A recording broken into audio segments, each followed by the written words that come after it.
हरिः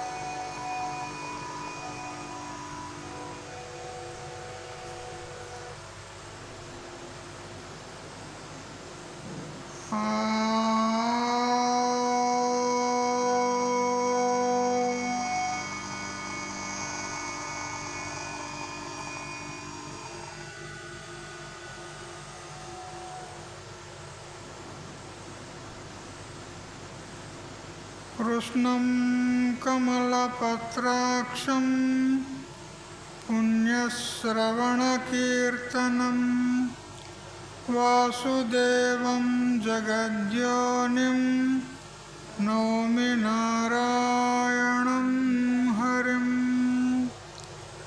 शङ्करं शङ्कराचार्यं केशवं बादरायणं सूत्रभाष्यकृतौ वन्दे भगवन्तौ पुनः पुनः।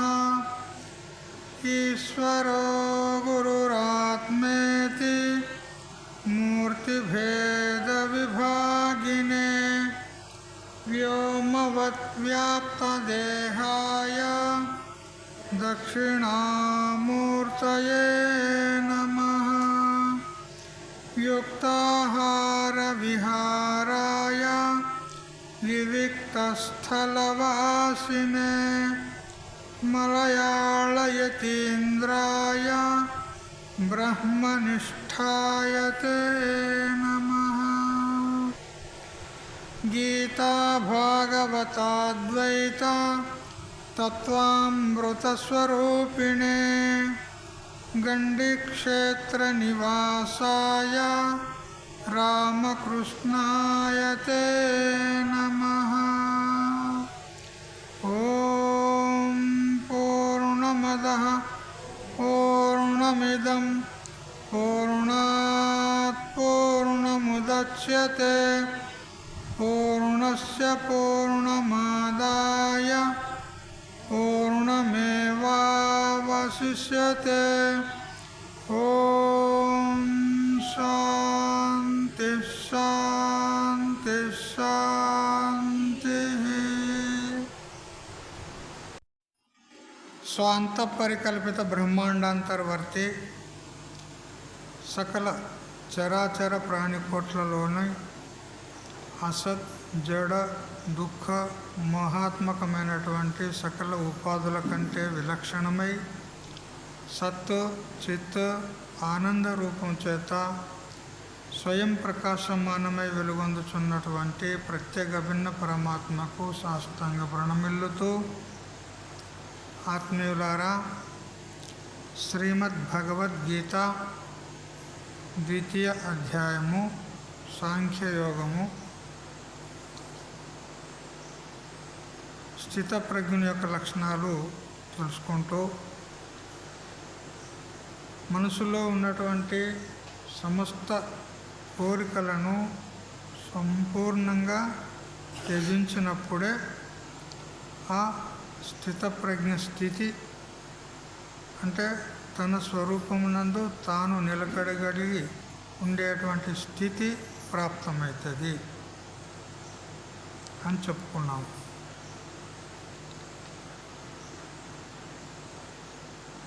ఎందుకంటే ఎంతవరకు మనము ఇంద్రియాలను మనస్సును జయించమో అంతవరకు మనకు ఆత్మజ్ఞానం కలగడానికి అవకాశం లేదు.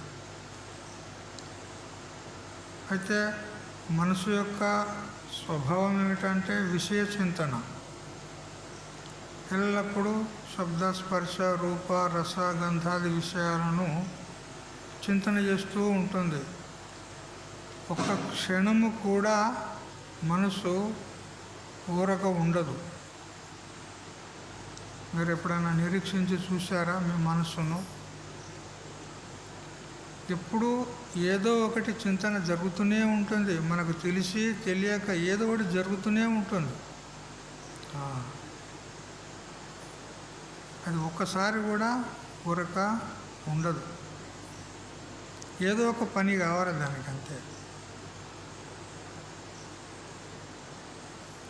అయితే అక్కడ ఇక్కడ ఆయా విషయాల యందు పోయే మనసును మనం ఏం చేయాలంటే, దానికి ఒక పని కావాలి కదా, ఎప్పటికో పని కావాలి దానికి. మరి పని చెప్తాం మనం దానికి. ఏమిటి? ఆత్మచింతన చేస్తూ ఉండు ఎప్పటికీ, ఎల్లప్పుడూ. ఆ అనాత్మచింతన చేసేదానికంటే ఆత్మచింతన చేయి. నీకు ఒక విషయం కావాలి కదా ఎప్పటికి చింతన చేయడానికి, ఆత్మచింతన చేయి. శంకరుల వారు కూడా చెప్పినారు వివేక చూడమనిలో, అనాత్మచింతనం త్యక్త్వా కస్మలం దుఃఖ కారణం చింతయాత్మానమానంద రూపం యన్ ముక్తి కారణం అన్నాడు. అయ్యా, అనాత్మచింతన వదిలిపెట్టు. ఎందుకు చేస్తావు అనాత్మచింతన?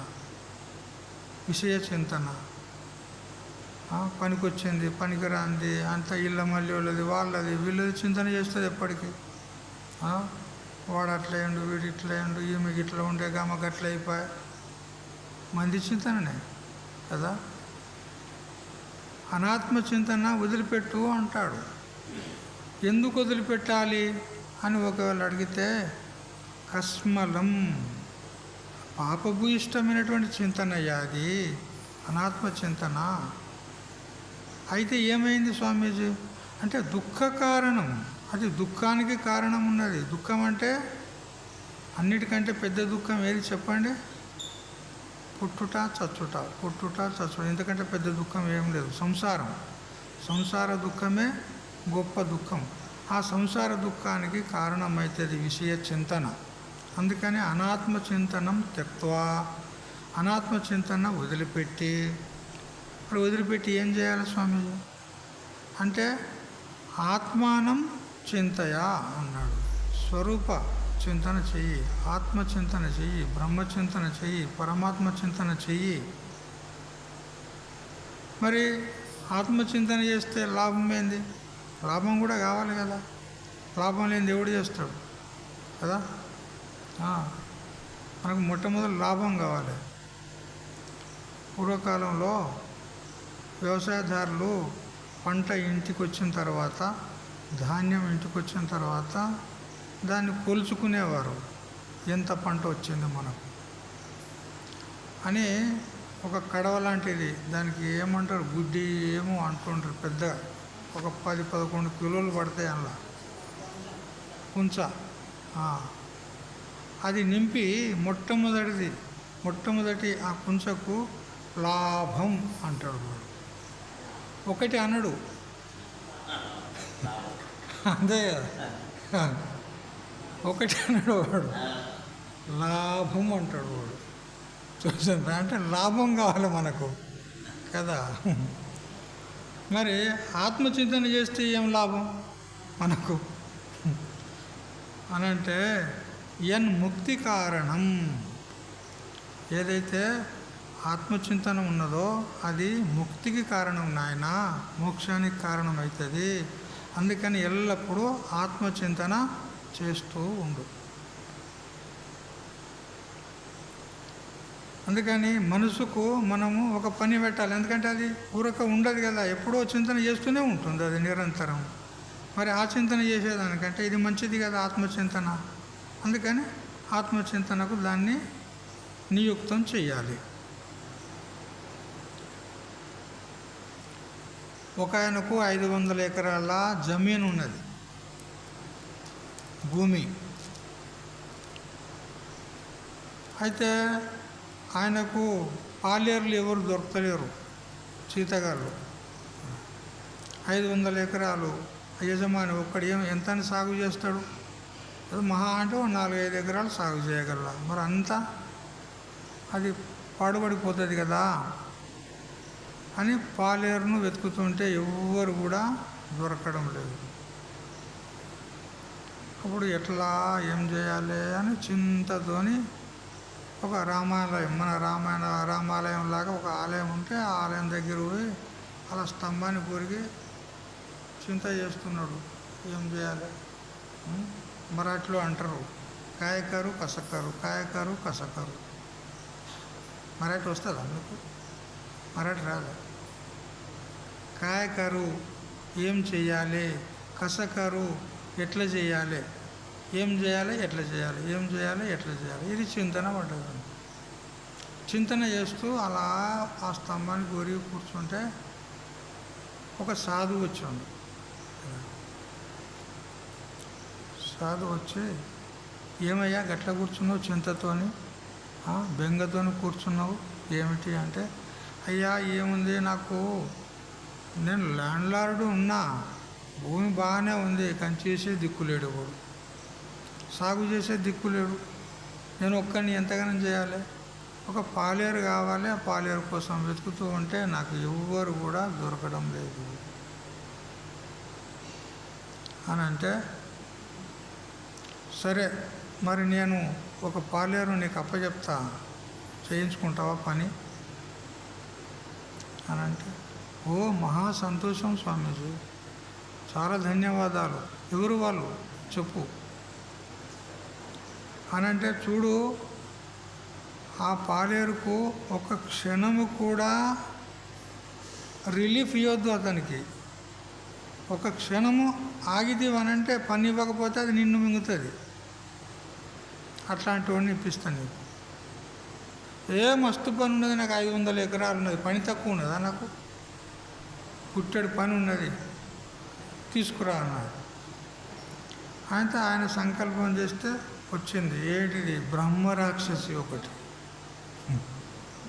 బ్రహ్మరాక్షసి అది వచ్చింది.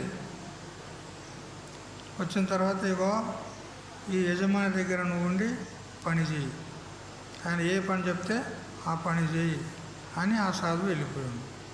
పోతూ పోతూ బాగా ఒత్తాయి తీసి చెప్పినాడు, చూడు ఒక్క క్షణం కూడా పని లేకుండా ఉండకూడదు, ఎప్పుడు పని చెప్తూ ఉండాలి, లేకపోతే నిన్ను మింగుతుంది.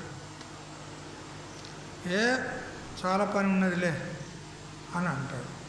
సరే చెప్పుంచుకో అన్నాడు. ఇక ఇప్పుడు ఈ వ్యవసాయదారునికి ఆ బ్రహ్మరాక్షసుని అప్పచెప్తే ఇప్పుడు ఈ వ్యవసాయదారుడు దానికి యజమాని అయిపోయాడు. ఆ బ్రహ్మరాక్షసుకి యజమాని పని 500 ఎకరాలు ఉన్నది, దున్ని రాపో అన్నాడు. అట్లా పోయి ఇట్లా దున్ని వచ్చింది. 500 ఎకరాలు. బ్రహ్మరాక్షసు ఉన్నాడు, మాయలు ఉంటాయి అన్నీ కదా, అట్లా పోయి ఇట్లా వచ్చింది. ఏమో అయిందా? 500 ఎకరాలు దున్నావా? దున్నినా చూసుకోపో అంటాడు. నాకు పని కావాలి, అయితే విత్తనాలు వేసి రాపో. ఆ పని చేసింది, విత్తనాలు వేసి అట్లా పోయి ఇట్లా వచ్చింది. మళ్ళా పని అంటాడు.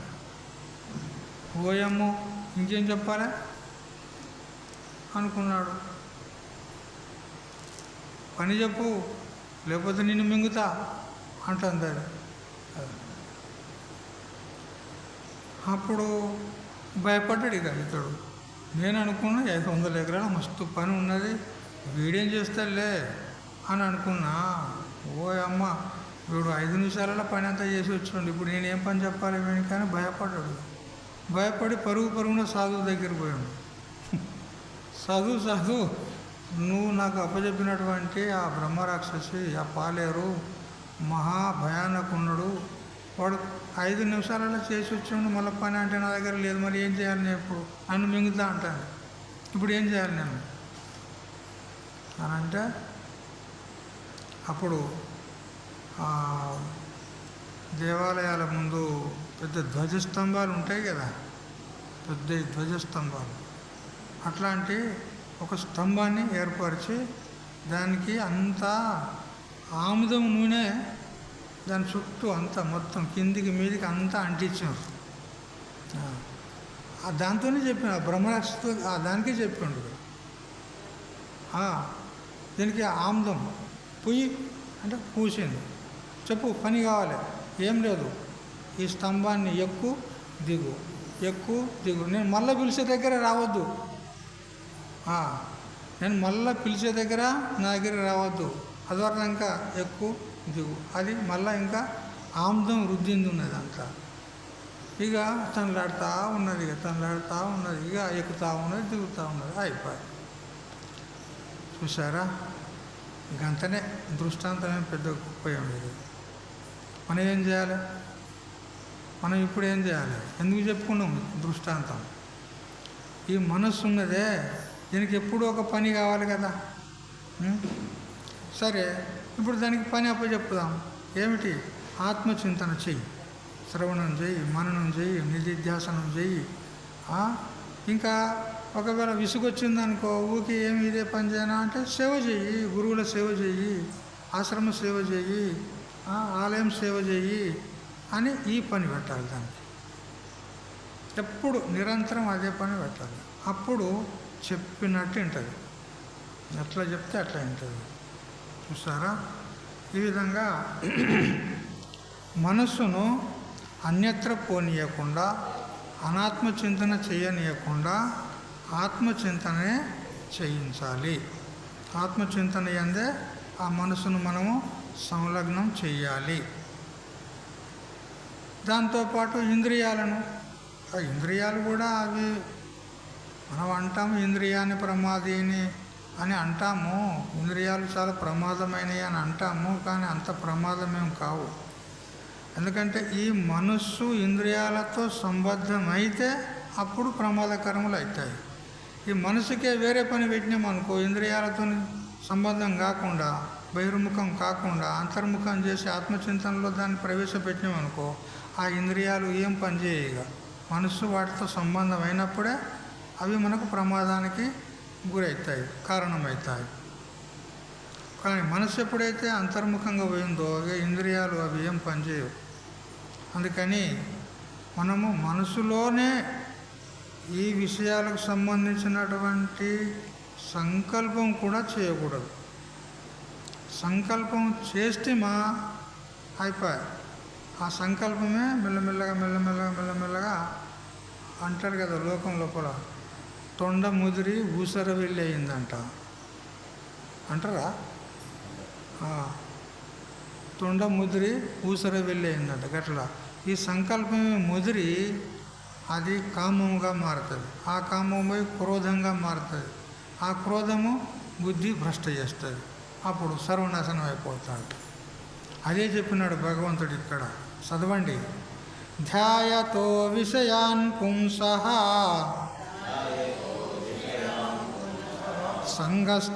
సంగస్తేషూపజాయతే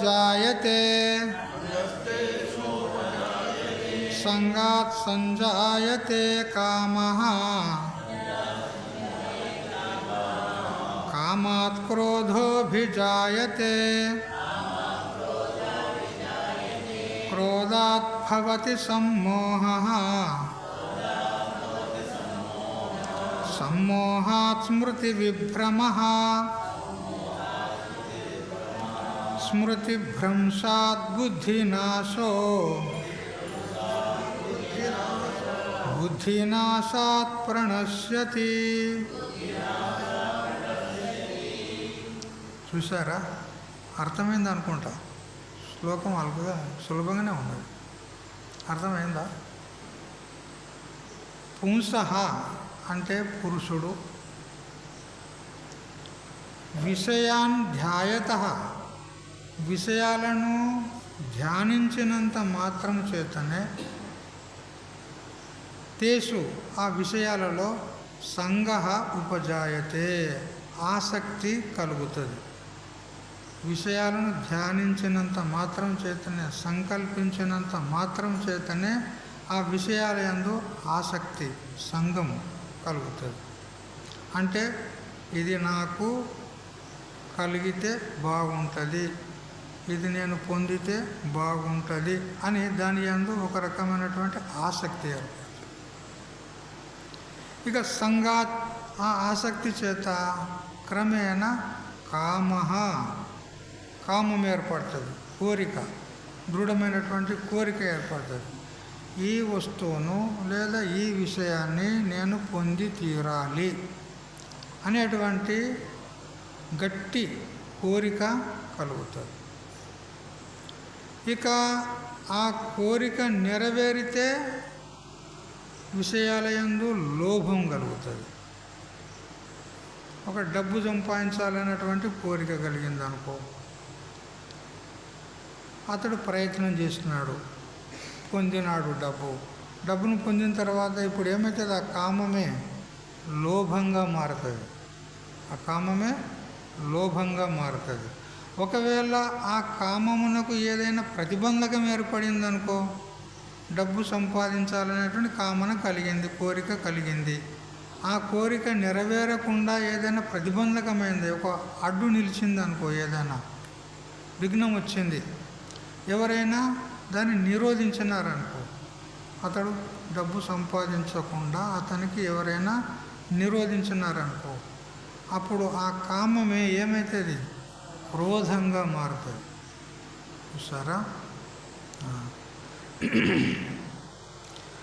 క్రోధం చేత సమ్మోహ, బుద్ధి భ్రమిస్తుంది, మోహం కలుగుతుంది, వెనుక ముందు విచారం కోల్పోతాడు, మోహం కలుగుతుంది. మోహ వైచిత్యే, మోహం అంటే చిత్త విభ్రమణం అవుతుంది. ఏది చేయాలో ఏది చేయకూడదో ఆ వివేకాన్ని కోల్పోతాడు, మోహం కలుగుతుంది. సమ్మోహాత్ స్మృతి విభ్రమ, ఆ సమ్మోహం చేత ఏమవుతుందనంటే ఏది జ్ఞాపకం పెట్టుకోవాలో అది మర్చిపోతాడు, ఏది జ్ఞాపకం పెట్టుకోకూడదో దాన్ని జ్ఞాపకం పెట్టుకుంటాడు. ఉల్టా అయిపోతుంది, బుద్ధి స్మృతి తప్పుతుంది. స్మృతి భ్రంశమైందంటే దాని పరిణామం బుద్ధి మీద పడుతుంది. స్మృతి భ్రంశమైందనుకో, దాని పరిణామం బుద్ధి మీద పడుతుంది. అప్పుడు బుద్ధి భ్రష్టమైపోతుంది. బుద్ధి నిశ్చయం చేసేది ఉంటుంది, మనస్సేమో సంకల్ప వికల్పాలు చేసేది ఉంటుంది. అయితే ఈ మనసు యొక్క ఈ కామన అది క్రమేణా ప్రతిబంధకం ఏర్పడేసరికి క్రోధంగా మారి అది స్మృతిని విభ్రమణం చేసి, స్మృతిని భ్రష్టం చేసి దాని పరిణామాన్ని బుద్ధి మీద చూపుతుంది. అప్పుడు బుద్ధి నాశనం అయిపోతుంది, వివేక జ్ఞానం లేకుండా పోతాడు. బుద్ధి నాశాత్ ప్రణశ్యతి. వివేకహీన వినిపాత శతముఖ అని భర్తృహరి చెప్తాడన్నమాట. ఎప్పుడైతే వివేకం నాశనం అయిపోతుందో అప్పుడు వాడు ఏ విధంగా గంగా నది మొదలు ఎక్కడుండే, బ్రహ్మదేవుని కమండలంలో ఉండే కదా, బ్రహ్మదేవుని కమండలంలో ఉండే గంగాదేవి, అక్కడి నుంచి విష్ణుమూర్తి యొక్క పాదాల కాడికి వచ్చింది. అక్కడి నుంచి శివుని నెత్తి మీదకి వచ్చింది కదా, అక్కడి నుంచి హిమాలయ పర్వతం మీద పడ్డది. అక్కడి నుంచి పారుతూ పారుతూ పారుతూ అనేక వంకలు టింకలు ఎత్తులు పల్లాలన్నీ తిరుక్కుంటూ వచ్చి గంగాసాగర్, ఎక్కడ, కలకత్తా కదా, ఆ గంగాసాగర్ దగ్గరికి వచ్చేసరికి శతముఖ, అది 100 పాయలుగా అయిపోతుంది.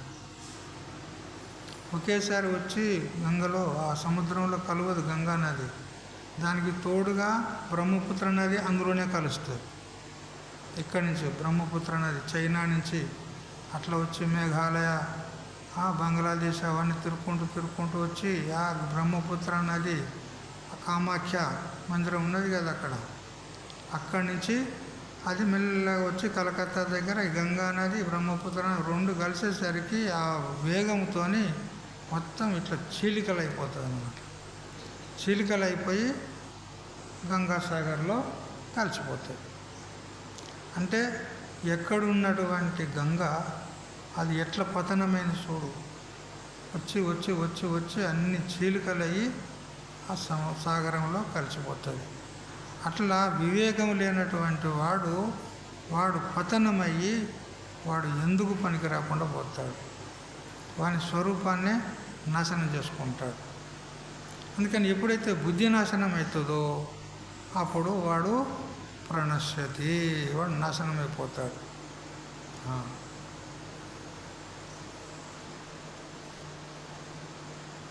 కాబట్టి చూడండి, విషయ సంకల్పము ఎంత మహత్తరమైనటువంటి అనర్థానికి దారితీస్తుందో చూడండి.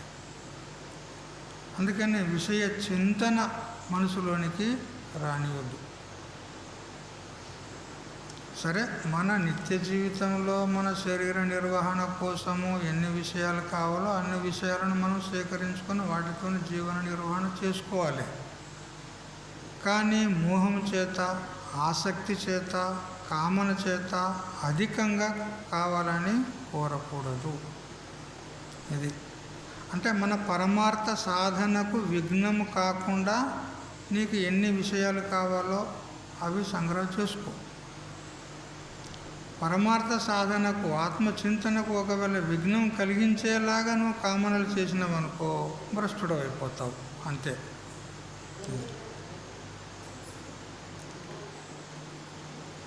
మనస్సులో విషయ చింతనం ప్రారంభమైంది అనంటే దాని వెంటనే నివారించకపోతే ఏమవుతుంది?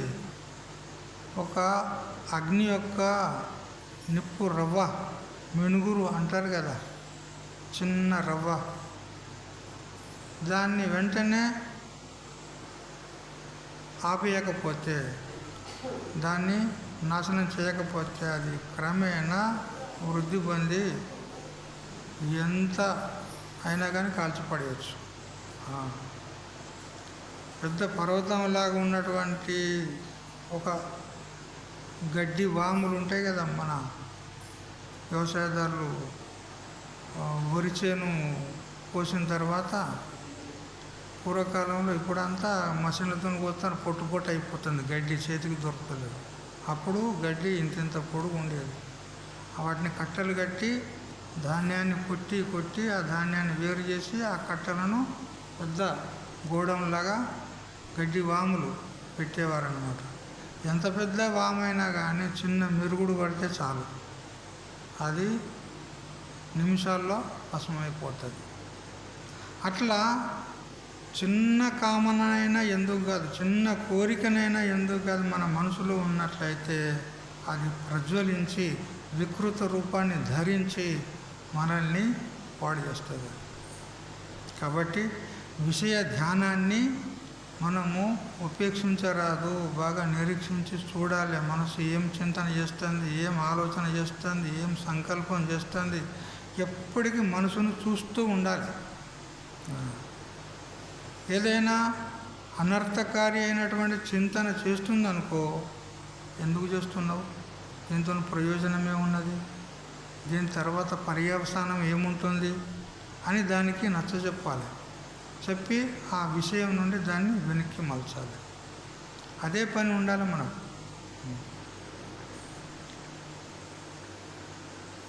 ఈ ప్రకారంగా మనకు విషయాల యందు ఒకవేళ రమణీయతా బుద్ధి కనుక కలిగినట్లయితే దాన్ని మనము తొందరగా తొలగదీసుకోవాలి.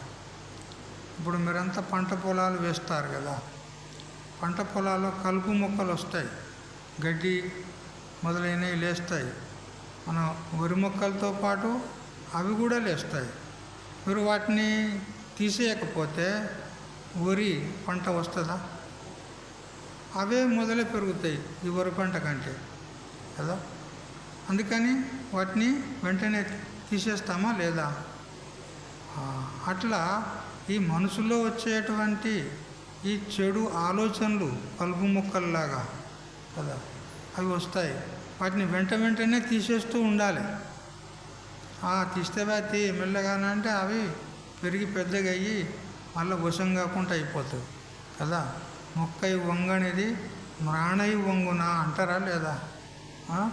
అది చిన్న మొక్కగా ఉన్నప్పుడు దాన్ని పెరికి వేయడానికి ఏమైనా ఆయాసం అవుతుందా? ఇట్లా పట్టి పీకేస్తే పోతుంది. అదే పెద్ద వృక్షం అయిందనుకో, అప్పుడు దాన్ని ఏం చేస్తావు? తీయడానికి కష్టమవుతుంది. అట్లా మన అంతఃకరణం అనేటువంటి భూమి లోపల మనము ఆత్మచింతన అనేటువంటి వరిచేను పెడుతున్నాం అనుకో, అప్పుడు అనాత్మచింతన అనేటువంటి ఈ మొక్కలు లేస్తూ ఉంటాయన్నమాట. అప్పుడు వాటిని ఏం చేయాలి? మెల్లగా ఒక్కొక్క దాన్ని పెరికి వేయాలి. అప్పుడే ఆత్మచింతన సాఫీగా జరుగుతుంది. ఇది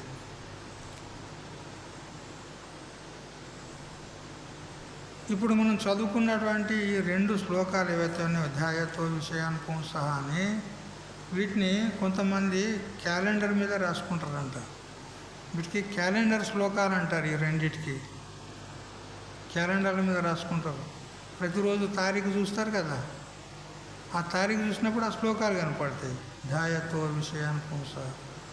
దాని అర్థం తెలుసుకున్నాడు అనుకో, వాడు దినమంతా వాడు జాగ్రత్తగా ఉంటాడనమాట. అబ్బో ఆడ శ్లోకాలు చదివినాం కదా, అది చాలా బాగుంది. ఎందుకనంటే మనం ఏదన్నా విషయ చింతన చేసినాం అనుకో, సంకల్పం చేసినాం అనుకో, అది మనకు పతనానికి కారణమవుతుంది అని మనకి దినమంతా గుర్తుంటుంది ఆ శ్లోకాలు చూస్తే. అందుకని వాటికి క్యాలెండర్ శ్లోకాలు అంటారు. రామకృష్ణానంద స్వామి చెప్తాడు, నేను చెప్తలేను కదా, ఆయనే చెప్తుండు.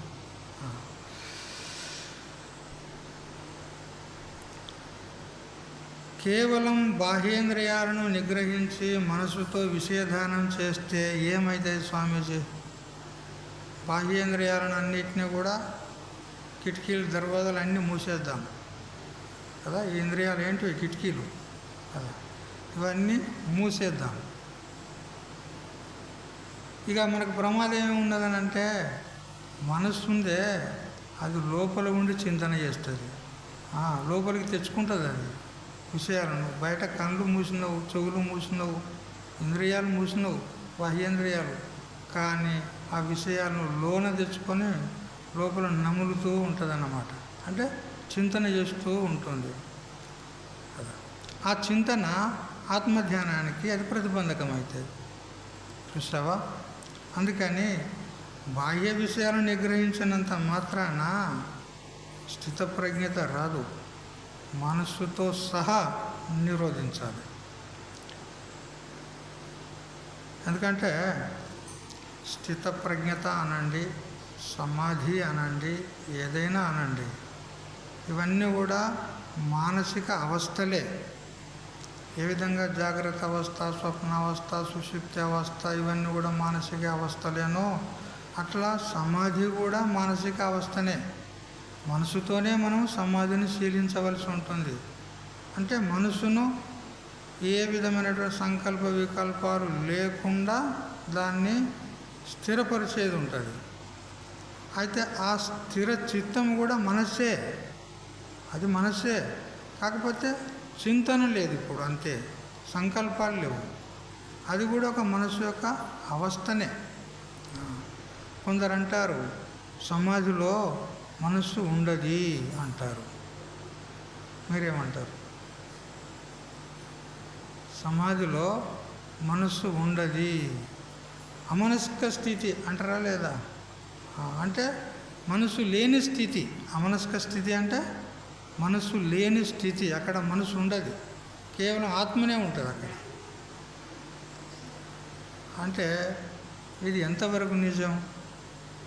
అమనస్క స్థితి అనేది, అంటే మనసు లేదు సమాధిలో అనేది ఎంతవరకు నిజం చెప్పండి. అంటే నా ప్రశ్న ఏంటంటే, మనసు ఉంటుందా అక్కడ, ఉండదా? చెప్తున్నారు అమనస్క స్థితి అంటే మనసు లేని స్థితి. అంటే వాళ్ళ అభిప్రాయం ఏంది? మనసు లేదన్నమాట అక్కడ. మరి లేదా ఉన్నదా అనేది నా ప్రశ్న. ఉంటుందా ఉండదా? సమాధిని శీలిస్తారు కదా, నిర్వికల్ప సమాధి. మనసు లేకపోతే టుబుక్కుమని పడిపోతాడు. ఇప్పుడు చూడండి, కుర్చీ మీద కూకున్నట్టే కూకుంటారు.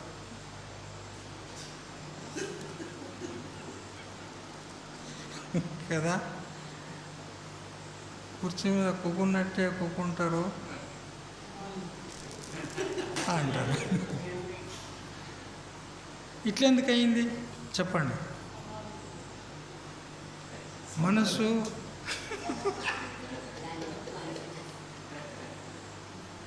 ఇట్లెందుకయింది ఈ జటక?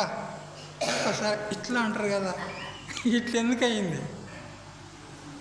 అంటే నిద్ర వచ్చింది కదా, ఆ నిద్రలో మనసు లయమైపోయింది. అక్కడ మనసు ఎప్పుడైతే లేదో శరీరము స్థిరంగా ఉండదు, అది పడిపోతుంది. మరి సమాధిలో ఉన్నవాడు నిటారుగా కూర్చుంటాడు, అట్లా పడిపోదు శరీరం. మరి మనసు ఉన్నట్టా లేనట్టా? ఇప్పుడు ఉన్నది. అయితే అమనస్క స్థితి అని దానికి పేరు ఎందుకు వచ్చింది అంటే మనస్సు ఉంది కానీ మనసు యొక్క వ్యవహారం లేదు అక్కడ. మనసు అది ఏం చేస్తలేదు, నిర్వికల్ప స్థితిలో ఉంది. సంకల్పం లేదు, వికల్పం లేదు, ఎలాంటి చింతన లేదు. అది ఏమైందంటే ఆత్మాకారమైంది.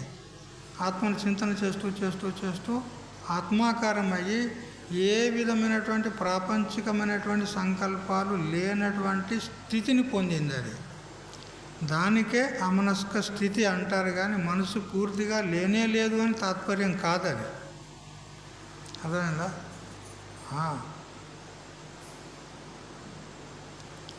మీరు దీపావళికో దసరాకో ఇల్లుకు సున్నం వేస్తారు కదా, ఇల్లుకు సున్నం వేస్తారు లేదా రంగులు వేస్తారు కదా.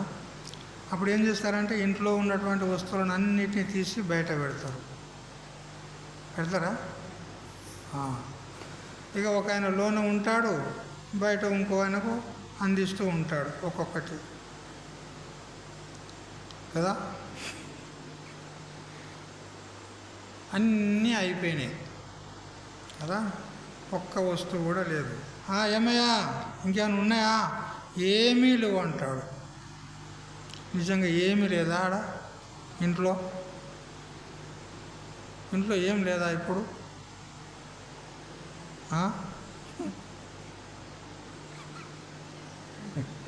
వాడు ఉన్నాడా లేదా? ఏమీ లేదన్నట్టు ఉన్నాడా లేదా? వాడు కూడా బయటకు పోతే ఏమి లేదని అంటే నడుస్తుంది. వాడు ఉన్నాడు కదా. అట్లా ఇక్కడ మనసు లేదు అని అంటే మనసు స్వరూపం చేతనే లేదు, ఇట్లా కాదు. అది ఏం పని చేస్తలేదు అంతే. పని చేయకపోతే అది ఉన్నట్టా లేనట్టా? ఇప్పుడు ఇంట్లో 4-5 ఉంటారనుకో, ఒకడు ఏం పని చేయడు. వాడికి సమయానికి వస్తాడు, తింటాడు, పోతాడు. ఏంటిది అది? పేకాట ఆడుకోడు, ఏం పని చేయడు. ఇంట్లో ఏమంటారు వాళ్ళని? ఏమరా ఏం పని చేస్తలేవు నువ్వు, అసలు నువ్వు ఇంట్లో ఉన్నట్టా లేనట్టా అంటే వాళ్ళ దృష్టిలో లేనట్టే. ఏం పని చేస్తలేడు కదా. ఆ పని చేస్తే ఏమి తెస్తాడు నా ఇంట్లోకు? అక్కడిదక్కడనే అయిపోయా కదా, అక్కడిదక్కడనే ఓడగొట్టే వచ్చాయి. ఇవాడు ఇంట్లో ఉన్నట్టా లేనట్టా? లేనట్టే అంటారు వాళ్ళు ఇంటోళ్ళు అందరూ. అట్లా మరి లేడా? వాడు ఉన్నాడు.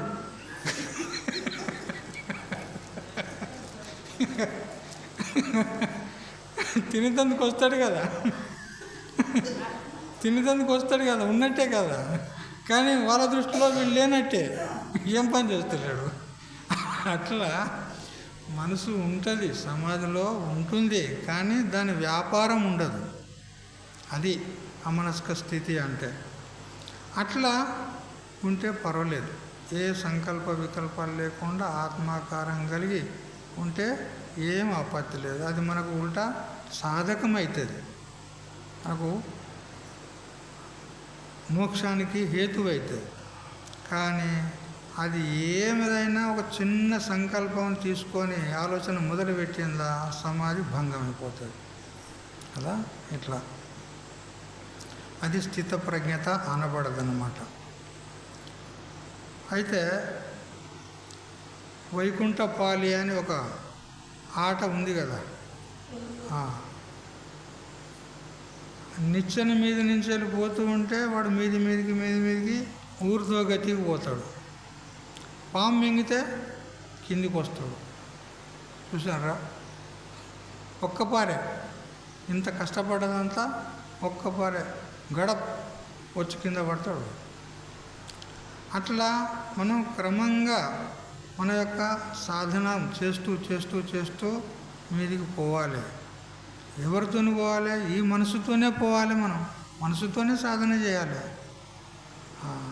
ఆ మనసే కనుక పూర్తిగా మీదికి పోయిన తర్వాత ఏదన్నా ఒక విషయం లోపల పడిపోయిందనుకో పాము మింగినట్టే అవుతుంది. అంతే, పోయి వచ్చి కింద పడతాడు. అట్లా ఎంతోమంది మహాత్ములైనరు, వాళ్ళ పని ఎట్లా అయిపోయింది. విశ్వామిత్రుడు ఎన్నిసార్లు పడిపోయాడు. మేనక వచ్చి అతన్ని పతనం చేసి పోయిందా లేదా? శకుంతల ఎవరి బిడ్డ? శకుంతల మేనక బిడ్డనే కదా. చూడు, అటువంటి మహాత్ములే పడిపోయినారు. మనసుకు అట్లా చేస్తుంది ఒక్కోసారి. విశ్వామిత్ర పరాశరాహ వాతాంబు పర్ణాశనాహ స్త్రీ ముఖం సులలితం దృష్ట్యా మోహంగతాహ అని చెప్పినాడు.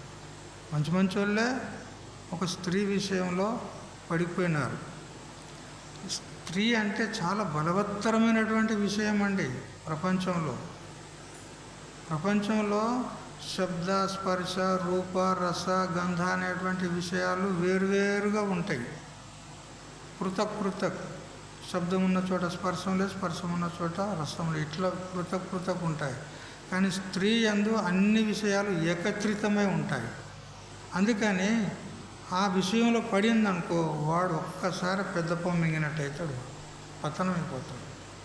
ఇట్లా స్త్రీ అంటే మీరు అనుకోకండి, స్త్రీలు అంటే మమ్మల్ని అంటాడు అని అనుకోకండి. స్త్రీ అంటే పురుషునికి స్త్రీ పతనానికి కారణమవుతుంది, స్త్రీకి పురుషుడు పతనానికి కారణమవుతుంది. స్త్రీ అంటే కేవలం స్త్రీ అనుకోకండి. ఇట్లా ఎందుకనంటే ఈ శరీరంలో 5 విషయాలు ఉన్నాయి. ఎందుకంటే పంచభూతాల యొక్క సంఘాతం కదా ఈ శరీరం. అందుకని ఈ శరీరంలో 5 విషయాలు ఏకత్రితమై ఉన్నాయి.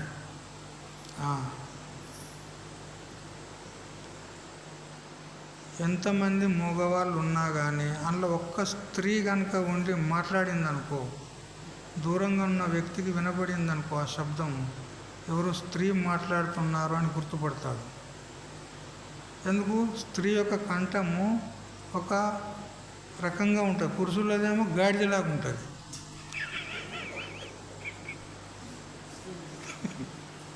పురుషుల యొక్క స్వరము ఎట్లుంటుంది? గాడిది అది అరిస్తే ఎట్లా ఉంటుంది అట్లా ఉంటుంది అన్నమాట. కానీ స్త్రీలదైతే కోకిలలాగా ఉంటుంది, కోకిల కంఠంలాగా ఉంటుంది అన్నమాట. అందుకని అది శబ్ద విషయం.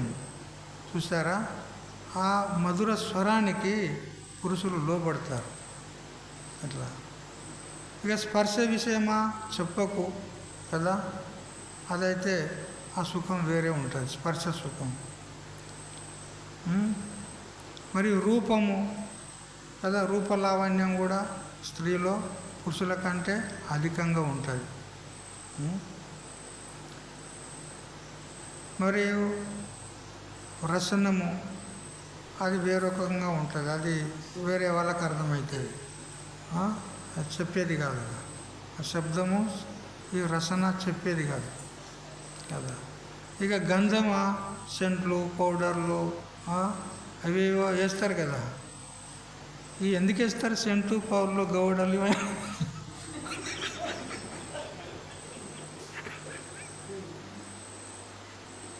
లే, నవ్వులాటగా నేను అడుగుతలేను, నేను సీరియస్గానే అడుగుతున్నా. ఈ సెంట్లు, పౌడర్లు ఎందుకు వేస్తారు అంటే ఈ శరీరము దుర్గంధమైంది కదా. ఈ దుర్గంధమైనటువంటి శరీరంలో మనం సుగంధం వేసుకుంటే కొంచెం ఆకర్షితంగా ఉంటుంది. అంటే ఇది బోనులాగా అన్నమాట. ఇది బోన్లో వచ్చే ఎలుకలు ఎట్లా పడతాయి అట్లా అన్నమాట. చూసారా? శబ్ద, స్పర్శ, రూప, రస, గంధ అన్నీ అక్కడ ఏకత్రితమై ఉన్నాయి కాబట్టి ఎటువంటి పెద్ద పెద్ద తపస్సులు కూడా స్త్రీ విషయంలో వాళ్ళు బోల్తపడ్డారు. చూసారా, విశ్వామిత్రుడు, పరాశరుడు, సౌభరి, ఇంకా ఎంతెంతమంది మహాత్ములు పడిపోయినారు. కాబట్టి ఈ శబ్దాది విషయాలు చాలా బలవత్తరమైనవి. అయితే విషయాలు బలవత్తరమైనవి అని చెప్పడానికి వీల్లేదు మనం. ఎందుకంటే విషయాలు విరక్త పురుషులు కూడా చూస్తూ ఉన్నారు. మరి వాళ్ళెందుకు వాళ్ళు దానికి వశగతులైతే లేరు విషయాలకు? అంటే విషయాలు కాదు, ఆ విషయాలతో మనసు సంబంధం కాకూడదు, అది ముఖ్యంగా. అందుకనే పెద్ద శత్రువు ఎవరంటే మనకు మనస్సే. పొద్దున చెప్పినా కదా, కామునిభూతం మనస్సు మనని బోధలా పడగొడుతుంది. కాబట్టి ఈ మనస్సును మనం అదుపులో పెట్టుకున్నట్లయితే ఆ మనసు ద్వారా విషయాల యందు ఏదైతే రాగద్వేషాలు కలుగుతాయో అవి కలుగవు, మన అదుపులో ఉన్నట్లయితే. జ్ఞాని అయిన వాడు మనసును తన అదుపులో పెట్టుకుంటాడు కాబట్టి విషయాలు ఎదురుపడినప్పటికీ కూడా వాటి యందు రాగద్వేషాలు కలుగవు. అదే చెప్తున్నాడు భగవంతుడు, చదవండి. రాగద్వేష వియుక్తైస్తు విషయానింద్రియైశ్చరన్ ఆత్మవశ్యైర్విధేయాత్మా ప్రసాదమధిగచ్చతి.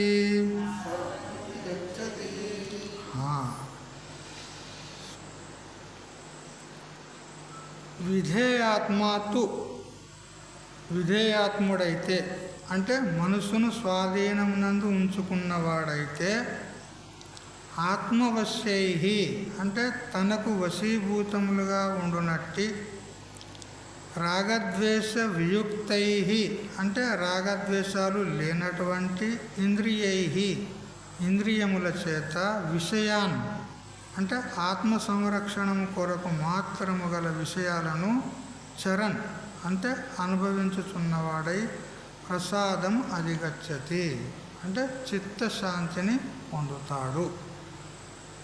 చూడు, ఎవరైతే మనసును స్వాధీన పెట్టుకొని తన అధీనంలో ఉంచుకొని రాగద్వేషాలు లేనివాడయ్యి ఇంద్రియాల చేత ప్రారబ్ధానుసారంగా విషయాలతో సంబంధం అయినప్పటికీ కూడా అతడు శాంతంగా ఉంటాడు. ఎందుకంటే ఇంద్రియాలతోనే విషయాలను అనుభవిస్తున్నా కానీ మనస్సు అటాచ్మెంట్ లేదు, అక్కడ మనసు తన అధీనంలో ఉంది. అప్పుడు ఆసక్తి అనేది వాటి యందు కలుగదు.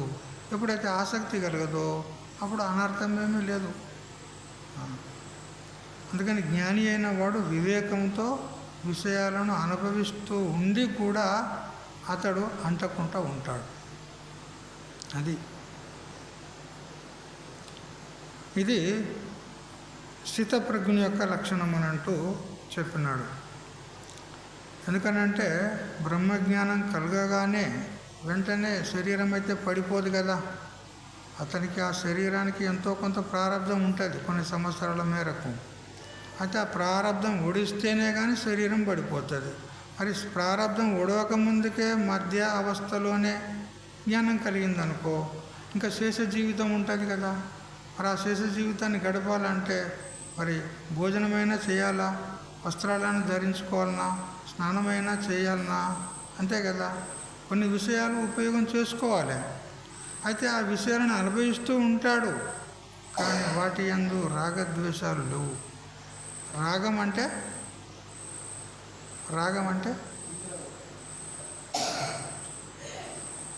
ఆసక్తి. రాగం అంటే ఆసక్తి.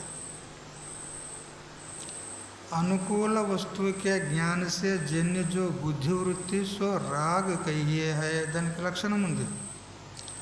ఇది నాకు అనుకూలమున్నది అనేటువంటి బుద్ధివృత్తి ఏదైతే ఉందో అదే రాగము. ఇది నాకు ప్రతికూలమున్నది అనేటువంటి బుద్ధివృత్తి ద్వేషము. ఇది రాగద్వేషాలు అంటారు. ఈ రాగద్వేషాలు లేవు అతనికి. ఇది నాకు అనుకూలం ఉన్నదని కానీ ప్రతికూలం ఉన్నదని కానీ ఏది అతనికి లేదు. అనాయాసంగా వస్తే జీవన నిర్వహణ కోసం అని అనుభవిస్తాడు, లేకపోతే అలా ఉంటాడు అంతే. అలాంటి వాడు చిత్తశాంతిని కలిగి ఉంటాడు. అతనికి శాంతియే శాంతి, ఏ టెన్షన్ లేదన్నమాట అతనికి. చూసారా, ప్రసాదం అధిగచ్చతి, ప్రసాదాన్ని పొందుతాడు అంటే చిత్త ప్రశాంతతను పొందుతాడు. ప్రసాదం అంటే చిత్తశాంతి కలిగితే ఏం లాభం అని అంటే చెప్తున్నాడు భగవంతుడు, ప్రసాదే సర్వ దుఃఖానాం హానిరస్యోపజాయతే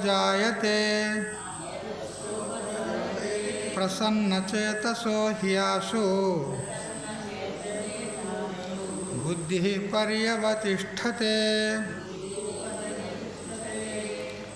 ప్రసాదే అంటే చిత్త ప్రసాదము, చిత్త ప్రసన్నత, చిత్తం యొక్క నిర్మలత కలిగిందనుకో, అప్పుడు అస్య అంటే ఇతనికి, ఈ బ్రహ్మనిష్ఠునికి సర్వ దుఃఖానాం హాని ఉపజాయతే, అతనికి ఏ విధమైనటువంటి దుఃఖాలు ఉండవు. ఎందుకు వస్తాయి దుఃఖాలు? ఏదైనా కోరిక పెట్టుకుంటే, రాగద్వేషాలు పెట్టుకుంటే అవి అతనికి ప్రాప్తం కాకపోతే సుఖము, దుఃఖము, కోపము ఇవన్నీ వస్తాయి. అతనికి దేని యందు రాగము లేదు, దేని యందు ద్వేషం లేదు. ఇక అతనికి దుఃఖాలు ఎందుకు వస్తాయి చెప్పండి? దుఃఖాలు ఉండయి అంటే సమస్త దుఃఖాలన్నీ కూడా అవి నశించిపోతాయి. ప్రసన్న చేత సహా అంటే నిర్మలమైనటువంటి ప్రశాంత చిత్తం గలవానికి ఆశు అంటే అతి శీఘ్రముగా బుద్ధి పర్యవతిష్టతే అంటే బుద్ధి తన స్వరూపం నందు స్థిరమైపోతుంది. ఎప్పుడైతే తన స్వరూపం స్థిరమైపోతాడో అదే మోక్షం. ఇంకే మోక్షం అంటే ఏదో చచ్చిన తర్వాత స్వర్గమో ఎక్కడో పోతే మోక్షం కలుగుతుందని కాదు. అది మోక్షమే కాదు. ఇక్కడనే ఈ శరీరం ఉన్నప్పుడే అత్రైవ సమవిలీయతే, ఇక్కడనే అతడు బ్రహ్మరూపుడైపోతాడు కదా. ఘటం పగిలిపోగానే ఘటంలో ఉన్న ఆకాశము ఎక్కడైనా పోతుందా? ఘటంలో ఉన్న ఆకాశం ఎక్కడైనా పోతుందా? ఘటం పగిలిపోతే ఇక్కడనే మహాకాశంలో కలిసిపోతుంది. ఇక్కడ పోతుందేమి ఆకాశం, ఎక్కడ పోదు, ఇక్కడనే మహాకాశంలో కలిసిపోతుంది. అట్లా చైతన్యం కూడా అంతా వ్యాపించి ఉంది కదా. మరి ఇప్పుడు శరీరం పడిపోయిన తర్వాత ఆ చేతనం ఎక్కడ పోయింది? శరీరంలో ఉన్న చేతనం ఇక్కడనే మహాచేతనంలో విలీనమైపోతుంది. అట్లా జ్ఞాని బ్రతికి ఉండగానే తన స్వరూప స్థితిలో ఉండగలుగుతాడు. నిశ్చలంగా తన బుద్ధి స్వరూపమునందు స్థిరపడుతుంది అని చెప్పినాడు. అందుకని మనం ఏం చేయాలంటే మన మనస్సే చాలా ప్రధానమైనటువంటిది. ఆ మనసులో ఉన్నటువంటి వాసనలు అంటే విషయాలకు సంబంధించినటువంటి సంస్కారాలు ఏవైతే ఉన్నాయో వాటిని పూర్తిగా తొలగించుకోవాలి, పూర్తిగా ఖాళీ చేయాలి. అప్పుడే మనకు ఆ బ్రహ్మానుభూతి, ఆ బ్రహ్మానందము రసము మనకు అనుభవానికి వస్తుంది, లేకపోతే రాదు. ఒక అడవిలో ఒక తేనెటీగె మరియు ఒక పెండల పురుగు కదా. ఈ పశువులు అవి మలం చేస్తాయి కదా పెండ, ఆ పెండలో పురుగులు ఉంటాయి చూడు నల్లగా, ఆ పెండను కూడా ఇట్లా గుండ్రగా చేస్తాయి. అవి గోళీలు గోళీలు గోళీలు చేస్తాయి అవి పెండల పురుగు. ఆ పెండనే తింటాయి అవి. పెండల పురుగు అంటే పెండనే తింటాయి అవి. ఆ పురుగు ఈ తేనెటీగ ఈ రెండు స్నేహము అయినాయి అంటే మిత్రులైనవి. అవి రెండు మిత్రులైన తర్వాత ఇక కొన్ని రోజులు ఆ విధంగా అంటే వాటి ఆహారం కోసం ప్రత్యేకంగా అవి దేని ఆహారం కోసం అవి వెళ్ళిపోతాయి. కానీ కొద్దిగా విరామ సమయంలో రెండు ఒక దగ్గరికి వచ్చి ముచ్చటించుకుంటాయి మిత్రులు కాబట్టి. అయితే కొన్నాళ్లకు ఆ తేనెటీగ మంచిగా దష్టపుష్టంగా మంచిగా ఏకదం బాగా ఆరోగ్యంగా మంచిగా తందురుస్తూ ఉన్నదన్నమాట. అది ఈ పెండల పురుగు చూసింది. చూసి ఆ తేనెటీగ ఎక్కడ పోతుంది, ఏం తింటుంది దీనికి ఎరకలే. ఈ పెండల పురుగుకు అది ఎగిరిపోతుంది ఆకాశంలో, ఇది ఈ పెండలనే ఉంటుంది. అది ఎక్కడ పోతుంది ఏం తింటుంది తెలియదు. అయితే ఒకనాడు ఆ తేనెటీగను అడిగింది ఈ పెండల పురుగు, ఏమే మిత్రమా, నువ్వు ఇంత చక్కగా మంచిగా ఆరోగ్యవంతంగా లావుగా మంచిగా పుష్టిగా ఉన్నావు, నువ్వు ఏం తింటావు, నీ ఆహారం ఏంది అని అంటే, నేను ఆయా పుష్పాల మీదకి పోయి ఆ మకరందాన్ని వ్రోలుతా, తేనెను నేను తిని బ్రతుకుతున్నా అంటది. అంటే అంత బాగుంటుందా తేనె అంటే? ఓ, దాని యొక్క రుచి చూసినావంటే నువ్వు వదులుతావేమి, అంత తీయగా ఉంటుంది కదా. నిజమేనా కదా? తేనె ఎంత తీయగా ఉంటుంది, చాలా మధురం అన్నమాట. అంటే అట్లనా అయిన దానికి మరి నేను రావచ్చా అని అంట. అరే ఎవరు అడ్డమయ్యా నీకు? ఈశ్వరుడు ఇచ్చిన పువ్వులు ఉన్నాయి, భగవంతుడు ఇచ్చిన పువ్వులు ఉన్నాయి, ఎవరైనా కానీ ఆ పువ్వులలో ఉన్నటువంటి మకరందాన్ని గ్రోలవచ్చు. ఎవరడ్డం నీకు? రా నాతోని అని అంటే, సరే వస్తా, రేపు పొద్దున వస్తా అన్న. అప్పుడు ఈ పెండల పురుగు ఏం చేసిందనంటే, అది గట్ల అన్నది కానీ మరి ఏమన్నా ఆ మకరందం దొరుకుతుందో దొరకదో, మరి దొరకకపోతే ఉపవాసం ఉండాలి కదా, ఆకలి అవుతుంది కదా. అందుకని కొద్దిగా మనం ముందు జాగ్రత్తతోనే పోవాలి అనుకున్నది. అది అనుకొని ఏం చేసిందంటే, అది పోయేటప్పుడు కొద్దిగా అంత పెండను నోట్లో పెట్టుకొని పోయింది. కొద్దిగా పెండను నోట్లో పెట్టుకొని పోయింది. పోయినాక ఇక ఆ తేనెటీగతో కలిసినాయి. ఆ తేనెటీగ ఇది అన్నీ ఆ పువ్వుల మీద వాలుతూ ఉంటే ఆ తేనెటీగ మంచిగా మకరందాన్ని ఆస్వాదిస్తుంది, ఆనందాన్ని అనుభవిస్తుంది. ఈ పెండల పురుగు కూడా పువ్వుల మీద వాలుతుంది, ఆ మకరందాన్ని తాగుతుంది. కానీ దీనికి ఏం రుచి అనిపిస్తలేదు, ఏం రుచి లేదు. ఏమయ్యా మిత్రమా, నువ్వు మకరందం చాలా తీపిగా ఉంటుంది, మధురంగా ఉంటుంది అని అంటివి, ఏమి తీపి లేదు, మధురం లేదు, ఏం లేదు అని అంటే, అప్పుడు తేనెటీగ అనుకున్నది, అరే అట్టట్లయితుంది, ఇది ప్రకృతి సిద్ధమైనటువంటి తేనె, అది వాస్తవంగా మధురంగానే ఉంటుంది, మరి దానికి ఆ మధురత్వం ఎందుకు అనుభవానికి వస్తలేదు, దానికి ఆ ఆనందం ఎందుకు అనుభవానికి వస్తలేదు అని విచారం చేసింది. విచారం చేసి, ఏమే మిత్రమా అని పెండపురుగును అడుగుతూ, నువ్వు కొద్దిగా నోరు కడుక్కొని రాపో, నీ నోరు కడుక్కొని రాపో. అది గుర్తుపట్టింది, ఇది నోట్లో పెట్టుకొని వచ్చిందని గుర్తుపట్టింది. నువ్వు నోరు కడుక్కొని రా, అప్పుడు నీకు తెలుస్తుందని. అప్పుడు ఇది పోయింది, ఒక కాలువ దగ్గర పోయింది, నీటిలో ఆ నోరు మంచిగా కడుక్కున్నది, మళ్ళీ వచ్చింది. పూల మీద వాలి ఆ మకరందాన్ని కోరుతుంటే అతి మధురం, అమృతానికంటే కూడా మధురం. చూసినావా, దృష్టాంతం గంతే అయిపోయింది. మనము ఆ బ్రహ్మానందామృతాన్ని అనుభవించాలంటే మనం పెండల పురుగులాగా విషయ వాసనలన్నీ మనసులో పెట్టుకొని ఆ ఆనందాన్ని అనుభవిస్తానని పోతే నీకెందుకు వస్తుంది ఆ అనుభూతి? నీకు ఆనందం ఎట్లా కలుగుతుంది చెప్పు? ఒకవైపు విషయ వాసన, మనవల మీద మోహము, కొడుకుల మీద మోహము, ఇల్లు మీద మోహము, విషయ వాసనలన్నీ నెత్తిలో పెట్టుకొని ఇక్కడికి వచ్చి నాకు మోక్షం కావాలి స్వామి అంటే ఆయన ఏం చేస్తాడు పాపం కదా, ఆయన ఏం చేస్తాడు? నువ్వు అన్నీ నెత్తిలో పెట్టుకొని వచ్చినావు, మరి ఆ అనుభూతి నీకు ఎందుకు కలుగుతుంది చెప్పు? ఖాళీ చేసిరా, ఏం ఇంటికాడ అగ్గిపెట్టిరా, ఇల్లుకు కాదు వాసనలకు, ఇల్లు కట్టి అగ్గిపెట్టి వచ్చారు ఎవరన్నా కదా. వాసనలన్నీ తీసి పడేసి వచ్చి గురువు దగ్గరికి వస్తే అతడు ఏమన్నా నీకు ఉపదేశం చేస్తే నీకు దాని లాభం ఉంటుంది. కానీ విషయాలన్నీ కూడా మనసులో పెట్టుకొని వస్తే నీకు ఏం లాభం చెప్పు. అంతా పరిస్థితికి అంతే ఉన్నది. అంతా చూడడానికి మొగ్గాలు మంచిగానే ప్రసన్నంగా ఉన్నాయి, కానీ ఎవరెవరో ఎన్ని పుట్ల వాసనలు ఉన్నాయో అవన్నీ సాక్షి వాడు ఉన్నాడు, చూస్తూనే ఉన్నాడు.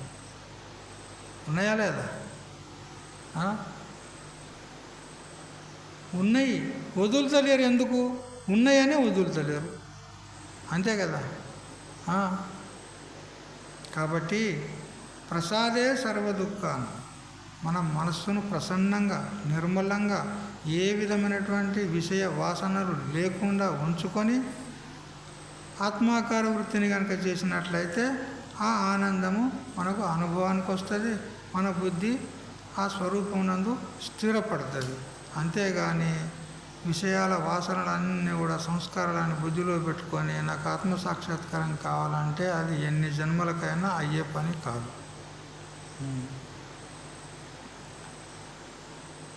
కాబట్టి ఇంద్రియాలను మనస్సును తన అదుపులో పెట్టుకోవాలి. మనోనిగ్రహం కలిగి ఉండాలి. మనోనిగ్రహం లేకపోతే ఏం లాభం లేదు అని భగవంతుడే చెప్తున్నాడు. చదవండి. నాస్తి బుద్ధిరయుక్తస్య నచాయుక్తస్య భావనా నచ భావయతః శాంతిః అశాంతస్య కుతః సుఖం.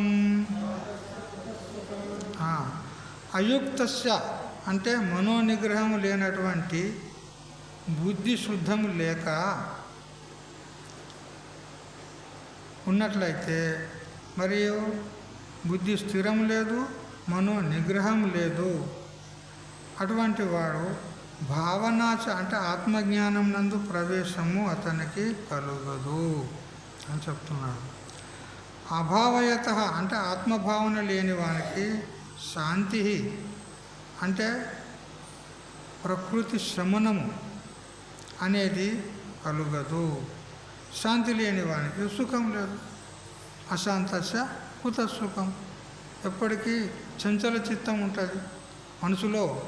అది నిగ్రహం చేయలేదు, వాసనలను పోగొట్టుకోలేదు. ఆ వాసనలు, ఆ కోరికలు అని చెలరేగుతుంటే బుద్ధి స్థిరం ఎక్కడ ఉంటుంది చెప్పండి? చంచల చిత్తం. చంచల చిత్తంలోని వానికి శాంతి అనేది, సుఖం అనేది ఉండదు. అద్దం స్థిరంగా ఉన్నప్పుడే మన ముఖము అందులో చక్కగా కనపడుతుంది. అద్దమే కదులుతున్నది అనుకో, ముఖం చక్కగా కనపడుతుందా? కనపడదు.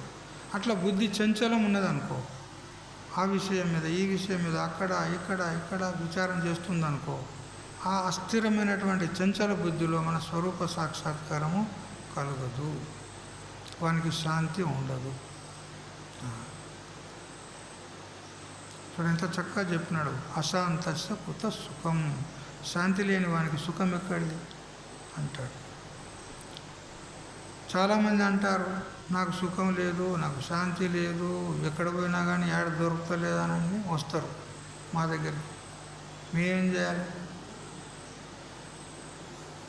చేయాలి? వాడే పుట్టడు విక్షేపంతో వచ్చిండు. మరి అవన్నీ ఖాళీ చేసి వస్తే వాడికి రాకుండా నడుతుంది, ఆనే శాంతి దొరుకుతుంది. అంతే కదా. ఇట్లా ఆ ఎద్దు మంచిదైతే ఆ ఊళ్ళోనే అమ్ముడు పోతుండే. ఈ ఊరికి ఎందుకు వచ్చింది? అంగట్లకు ఉన్నది. అయ్యి నానుడు ఇక్కడ ఈ ప్రాంతంలో ఒక ఆయన ఒక ఎద్దును అమ్మాలని ఆ ఎద్దుల అంగడి ఉంటుంది కదా, సంత. ఆ సంతలోకి తీసుకొచ్చిండు ఆ ఎద్దును.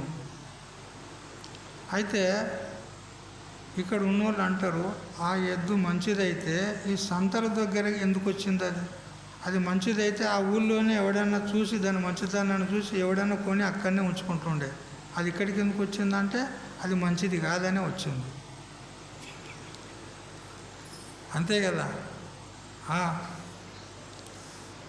అట్లా ఈ మనసు మంచిదైతే మనసులో ఏ కోరికలు లేకపోతే మీ ఇంట్లోనే మీకే శాంతి దొరుకుతుంది. ఈడదానికి రావాల్సిన అవసరమే లేదు ఈ సంతలకు కదా.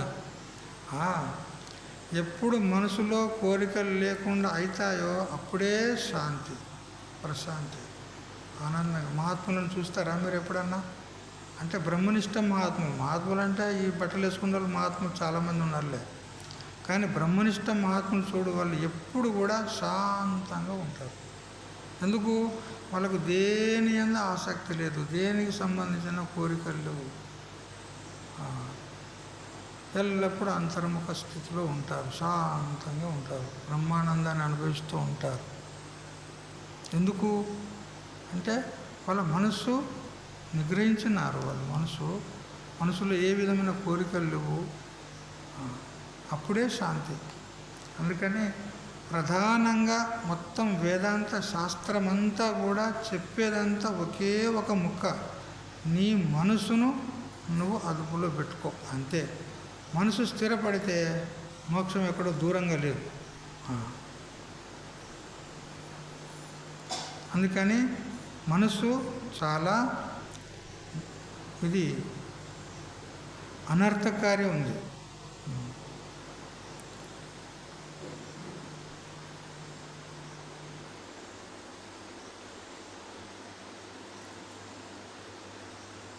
ఈ విధంగా అర్జునునికి శ్రీకృష్ణ పరమాత్మ సదసద్ వివేకంతో ఈ జగత్తు మిథ్య అని గుర్తించినటువంటి జ్ఞాని దేనిపై రాగము ఉంచుకోడు, దేనిపై ద్వేషం కూడా పెట్టుకోడు అని చెప్తూ అతడు శరీరము యొక్క ప్రారంధం ఉన్నంత వరకు కర్మలు చేస్తూ ఉంటాడనమాట. కానీ కర్మల యందు అతనికి ఆసక్తి ఉండదు, ఒక లీలగా చేస్తూ ఉంటాడు. ధ్యాయతీవ లేలాయతీవ అని బృహదారణ్యక ఉపనిషత్తు చెప్తుంది. అతడు ధ్యానం చేస్తూ ఉంటాడు, కానీ తనకు నేను ధ్యానం చేస్తున్నా అన్నటువంటి స్ఫురణ ఉండదు. మనకు అనిపిస్తుంది ధ్యానం చేస్తున్నాడు అని మనకు అనిపిస్తుంది. వ్యవహారం కూడా చేస్తాడు, కానీ మన దృష్టిలో వ్యవహారం చేస్తున్నాడు అని అనిపిస్తుంది, కానీ ఆయన దృష్టిలో వ్యవహారం లేదు. అంటే ఆ వ్యవహారం నందు అతనికి ఆసక్తి, అభిమానం లేదు. చేస్తున్నాడు కానీ నేను చేస్తున్నా అనేటువంటి అభిమానం లేదు, ఒక లీలగా చేస్తూ ఉంటాడు అంతే. సూర్యుడు ప్రతిరోజు ఉదయిస్తున్నాడు, అస్తమిస్తున్నాడు, లోకానికి ప్రకాశాన్ని ఇస్తూ ఉన్నాడు. అతనికి ఏమైనా అభిమానం ఉందా? నేను లోకాన్ని అంతటిని కూడా ప్రకాశిస్తున్నా, నా ప్రకాశంలోనే వీళ్ళందరూ వాళ్ళ వాళ్ళ వ్యవహారం చేసుకుంటున్నారు అని ఏమన్నా అభిమానం ఉందా? వాయువు వీస్తుంది, ఆ వాయువు ఉన్నదనే మనం శ్వాస పీల్చుకోగలుగుతున్నాం, బ్రతకగలుగుతున్నాం. మరి వాయువుకి ఏమన్నా అభిమానం ఉందా? నేను ఈ ప్రజాకోటిని అంతటిని కూడా బ్రతికిస్తున్నా, ప్రాణవాయువుని ఇస్తున్నా, నా వల్లనే వాళ్ళందరూ జీవిస్తున్నారు అనేటువంటి అభిమానం ఉందా వాయువుకు? లేదు కదా. అదే మనిషి అయితే వాడు చిన్న కుటుంబం, భక్తు నలుగురే మనుషులు, ఆ కుటుంబంలో 2 వాళ్ళు 2 పిల్లలు, నలుగురు. ఆ నలుగురిని పోషించుకుంటూ వాడు అంటాడు, నేను ఉండేపటికే వీళ్ళు బతుకుతుండ్రు, నేను లేకపోతే వీళ్ళు పిట్టలు గూళ్ళు పెట్టే కాడికి పోతుండ్రి అని అంటాడు వాడు. పిట్టలు ఎడగూళ్ళు పెడతాయి అడవిలో, వీళ్ళు అడవిలో పాలు అవుతుండే అని అంటాడు వాడికి. వీళ్ళని చదువుకుంటారు. మరి ఆ సూర్యునికి అభిమానం ఉందా? వాయువుకు అభిమానం ఉందా? పృథివీ ఇంతమందిని మోస్తుంది, ఇంతమందికి ఆహారం ఇస్తుంది కదా. మనము ఏం చేసినా కానీ ఓర్చుకుంటుందా లేదా భూమి కదా. ఏమేమో చేస్తున్నాం మన భూమి మీద, అన్నీ ఓర్చుకుంటుందా లేదా? అందుకే భూమికి ఉన్నటువంటి సహనము, ఒక తల్లికి ఉన్నటువంటి సహనము మరెవరికి ఉండదు అంటారు. నిజమేనా? తల్లులకు అనుభవం ఉంది. అలా చిన్నపిల్లవాడు వాడు ఎంత గలీజు ఏం చేసినా కానీ శుభ్రం చేస్తే, అదే వేరేవాడైతే వాడు అది ఒకసారి చూసిండంటే వాడు ఒక 2 రోజుల దగ్గర భోజనమే చేయడు వాడు. ఎందుకు? మనకి అంత హేయ బుద్ధి కలుగుతుంది. కానీ అదే తల్లి అయితే చూడు ఎంత ఓపికతోని చేస్తుంది. ఆ తల్లి కనుక ఆ సేవ చేయలేకపోతే వీడు ఎక్కడుంటుండే? ఇవాళ నేను మూగోని అంటుండే వీడు కదా. ఆ తల్లి లేకపోతే వీడు ఎక్కడుంటుండే? ఆ పొత్తి బట్టల్లో వస్తే ఎర్రజీములు వచ్చి కరుస్తూ ఉంటాయి కదా. వెంటనే వాడు ఏడవంగానే వస్తుంది, ఆ బట్టలను దులుపుతుంది, శుభ్రం చేస్తుంది. వాడు ఇంకేమన్నా అది చేస్తే కడుగుతుంది, చేస్తుంది, పాలిస్తుంది, పడుకోబెడుతుంది. వాడు పాలు చిక్కుంటూ వదుకు తంతాడు కాళ్ళతోని కదా. వాడు అంత బద్మాషి అయినా కానీ తల్లి పాలిస్తూనే ఉంటుంది. ఇంకా ముద్దు పెట్టుకుంటూ నా బంగారమే, నా కొండనే, నా చంద్రుడు అని. ఎంత ఓపిక చూడండి తల్లికి. అట్లే భూదేవికి కూడా అంత ఓపిక ఉంది. మరి ఇంతమందిని పోషిస్తుంది, ఇంతమందికి అన్నాన్ని ఇస్తుంది. ఆ భూదేవికి ఏమన్నా అభిమానం ఉందా? లేదు కదా. అట్లనే జ్ఞాని మహాత్మునికి కూడా ఏ విధమైనటువంటి అభిమానము ఉండదు.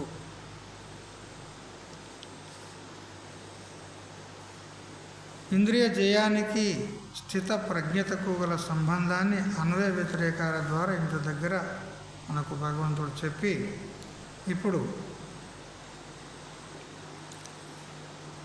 ఇంకా ముందు ఏం చెప్తున్నాడంటే, ఎవరైతే అమృతాన్ని తాగినారో వారికి ఆకలి దప్పులు ఉంటాయా?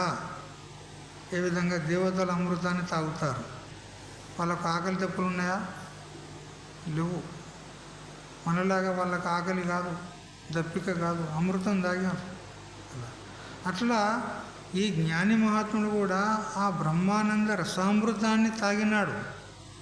అట్లానికి ఏ విధమైనటువంటి ఆకలి దప్పులు, లాభ నష్టాలు ఏవీ లేవు. అది మరి తింటాడు కదా. జ్ఞాని మాత్రం తినడా? తింటాడు. కానీ ఆకలి దప్పిక ఎవరి ధర్మము? ఆత్మధర్మమా? అంటే అది ప్రాణధర్మము. సుఖదుఖాలు అంతఃకరణ ధర్మాలు, జన్మ మరణాలు శరీర ధర్మాలు, నా ధర్మాలు కావు. అది తింటుంది, ఆకలి అవుతుందో అది తింటుంది. నేను మాత్రం నాకు ఆకలి లేదు, దప్పిక లేదు అని సాక్షిగా చూస్తూ ఉంటాడనమాట. అందుకని ఇటువంటి ప్రసాద లబ్ధునికి సాంసారికమైనటువంటి దుఃఖాలు ఎక్కడివి అంటాడు.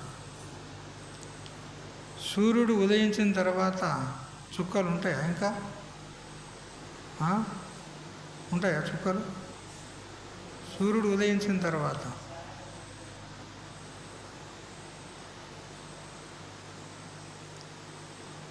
ఇప్పుడు నక్షత్రాలను చూస్తుంది ఆమె.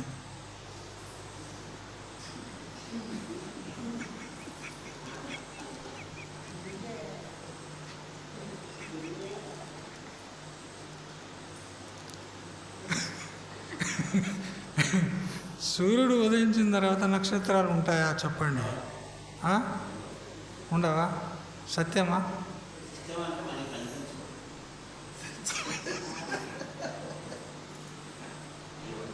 సూర్య ప్రకాశంలో వాటి ప్రకాశము లుప్తమవుతుంది, అవి లేకుండా పోవు, ఉంటాయి.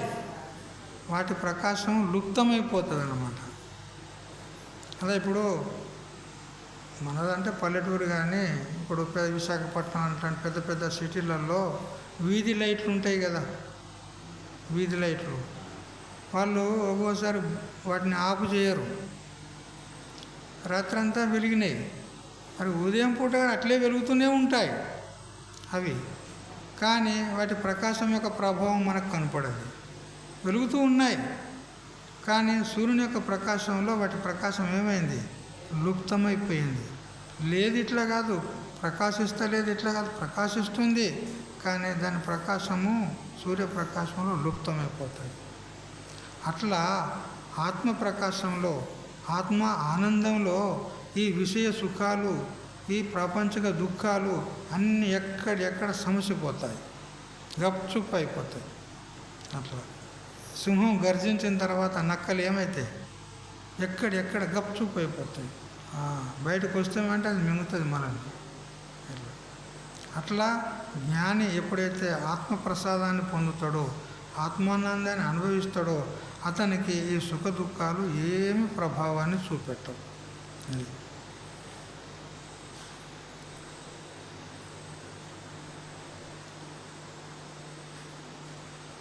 అయితే ఇటువంటి ఆత్మానుభూతిని, ఆత్మానందాన్ని ఎవరు అనుభవించగలుగుతారు అని ప్రశ్న పడితే ఒకానొక ధీర పురుషుడు మాత్రమే అటువంటి ఆనందాన్ని అనుభవించగలుగుతాడు అని మనకు ఉపనిషత్ మాత కఠోపనిషత్తు చెప్పిందనమాట.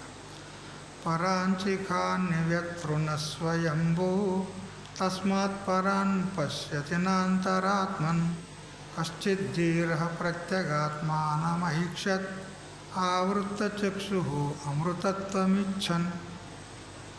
చూడు, బ్రహ్మదేవుడు మనకు ఇంద్రియాలను అన్నిటిని కూడా బహిర్ముఖం చేసి పెట్టి పంపించాడు. మన ఇంద్రియాలన్నీ బహిర్ముఖం ఉన్నాయి. కళ్ళు ఎక్కడ చూస్తాయి? లోపల చూస్తాయా, బయట చూస్తాయా? కళ్ళు ఎక్కడ చూస్తాయి? బయటనే చూస్తాయి. స్పర్శేంద్రియము బాహ్యమైనటువంటి శీతము, ఉష్ణము, మృదువు, కఠినమైనటువంటి స్పర్శను గ్రహిస్తుంది. రసనేంద్రియము బాహ్యమైనటువంటి ఆ తినుబండారాలు ఎట్లా ఉన్నాయి, తీయగా ఉన్నాయా, పుల్లగా ఉన్నాయా, ఉప్పు ఉన్నాయా, అది చెప్తుంది కదా. ఘ్రాణేంద్రియము సుగంధమా, దుర్గంధమా బయట నుంచే గ్రహిస్తుంది. అంటే ఈ ఇంద్రియాలు బహిర్ముఖంగా చేసి ఆ చతుర్ముఖ బ్రహ్మ వాటిని అమర్చి మనల్ని వదిలిపెట్టాడు.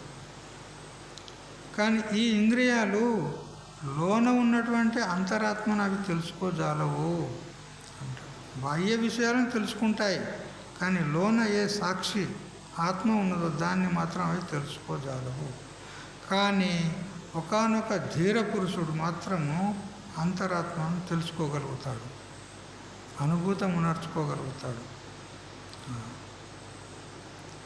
ఆ ధీర పురుషుడు ఎవరు అనంటే వివేకాది సాధనాలను పొంది సద్గురువును ఆశ్రయించి సద్గురు యొక్క కృపకు పాత్రుడయ్యి శ్రవణాదులు చేసి ఆత్మసాక్షాత్కారాన్ని పొందినటువంటి వాడు అతడు ధీర పురుషుడు, అంటే జ్ఞాని. ఆ బ్రహ్మానందాన్ని అనుభవించినటువంటి వాడు ఆ బ్రహ్మానందాన్ని అనుభవిస్తూ స్వస్వరూప స్థితిలో ఉంటాడు. ఇంకా అతడు ప్రపంచము వైపుకు దృష్టిని మరల్చడు. ప్రపంచం నుంచే అతడు దృష్టిని మరల్చి ఆత్మోన్ముఖం చేసినాడు. అతడు మళ్ళీ ఇక్కడ రాడు. ఎందుకంటే ఒక ఆయనే దారి గుండా పోతున్నాడు అనుకో, రాత్రిపూట తెలియక ఓ గోతిలో పడ్డాడు, ఓ గొయ్యిలో పడ్డాడు. ఆ గొయ్యి ఎలాంటిదంటే నీళ్ళైతే లేవు, కానీ అందులో ముళ్ళకంప, సీస ఒక్కలు అన్నీ ఉన్నాయి అక్కడ. పడిపోయి అలా పడిన తర్వాత అన్నీ కుచ్చుకున్నాయి, శరీరం అంతా ముళ్ళు, సీస ఒక్కలు అన్నీ కుచ్చుకున్నాయి. ఇక రాత్రి అంతా అక్కడ ఉన్నాడు, ఆ గోతులోనే ఉన్నాడు. తెల్లారు ఉదయం పూట కేకలు వేస్తే ఎవరో వచ్చి అతన్ని పైకి తీశారు. తీసిన తర్వాత మళ్ళా ఇక అతడు తన గమ్యస్థానం ఎక్కడికి పోవాలని ప్రయాణమై వచ్చిండో అక్కడికి పోయిండు. పోయిన తర్వాత అక్కడ ఇక చికిత్స చేసుకున్నాడు, వైద్యం ఉపాయాలు చేసుకున్నాడు.